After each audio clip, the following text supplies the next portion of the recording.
জয় মাতা বাগদেবী। হাত থেকে দেখে কি করে বুঝবো যে আমার বাড়ি গাড়ি হবে কি না? বাড়ি এবং গাড়ি, বাড়ি দুটোই আমি কী করে বুঝতে পারবো? আমার মনের স্বপ্ন ছিল অনেকদিন বাড়ি করব কি গাড়ি করব, তাকে আগে থেকে দেখে বা হাত থেকে দেখে বুঝতে পারবো কী করে যে আমার বাড়ি হবে এবং গাড়ি হবে সেটা দেখে। দেখুন, এই বাড়ি গাড়ি দেখতে গেলে আপনাকে প্রথমত বলি, এই শুক্র পর্বতটাকে আপনাকে দেখতে হবে। শুক্র পর্বতটা কীরকম আছে, পর্বতটা ভালো না খারাপ, সেটা আপনাকে লক্ষ্য করতে হবে। এবারে শুক্র পর্বতে যদি সেরকম কিছু মানে দেখা যায়, এই যে এটাকে আমরা শুক্র পর্বত বলছি, ঠিক আছে? এটাকে আমরা শুক্র পর্বত বলে থাকি। এবার শুক্র পর্বতে আপনাকে দেখতে হবে, এই যে এটাকে আমরা শুক্র পর্বত বলছি, তার সঙ্গে কিন্তু আপনাকে লক্ষ্য করতে হবে আপনার মঙ্গল। এবারে ভিতরের মঙ্গল বাইরের দুটো মঙ্গল হয়ে থাকে।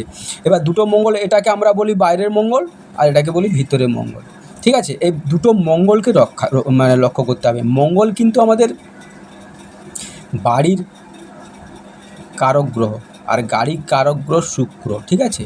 দুটোকে লক্ষ্য করে তারপরে বুঝতে হবে বাড়ি গাড়ি হবে কি হবে না, সেটা দেখার কথা আছে। এবারে কী করে বুঝবো বাড়ি গাড়ি হবে? দেখুন, এই শুক্রতে যদি কোনো এইভাবে মার্শাল রেখা হয়ে থাকে এবং শুক্র পর্বত ভালো থাকে, তাহলে আপনাকে বুঝতে হবে আপনার বাড়ির যোগ আছে, আপনার বাড়ি হবে। তার সঙ্গে হাতের কালার এবং হাতের গঠন ওগুলোকে লক্ষ্য করতে হবে। এগুলো আরও পর্বতগুলো দেখাচ্ছে এটা ভালো আর সব খারাপ, তাহলে কিন্তু হতে গেলে অনেক হবে, তবে ছোটোখাটো হবে এবং খুব কষ্টের মধ্যে দিয়ে হবে। যেখানে সিম্বল থাকলে একটা হয়ে থাকে, ছোট হলেও বাড়ি হয়ে থাকে। এবার গাড়ি, এই গাড়িটা ভালো হবে কি খারাপ হবে, কত বড় হবে, সেরকম কিন্তু বাড়িটা দেখে এই পর্বত বা হাতের গঠন এইরকম কালারের উপর ডিপেন্ড করে কিন্তু হয়ে থাকে। আর কি গাড়ি, দেখুন এইভাবে যদি রেখা হয়ে থাকে এবং ওই চতুর্ভুজ হয়ে থাকে, তাহলে ভাববেন আপনার গাড়ি হবে। এবার চতুর্ভুজটা ডিপেন্ড করছে 2 চাকার গাড়ি না 4 চাকার গাড়ি, এটা কিন্তু আপনাকে ডিপেন্ড করছে। এটা বুঝতে হলে কিন্তু আরও দেখতে হবে কি বৃহস্পতি, রাহু কিন্তু একটা ভালো ম্যাটার করে গাড়ির ক্ষেত্রে। রাহুটা কিন্তু গাড়ির ক্ষেত্রে সে মানে কি অনেকটা ভালো খারাপে এখানে কিন্তু আমরা বুঝতে পারি, এখান থেকে দেখতে পারি, ঠিক আছে?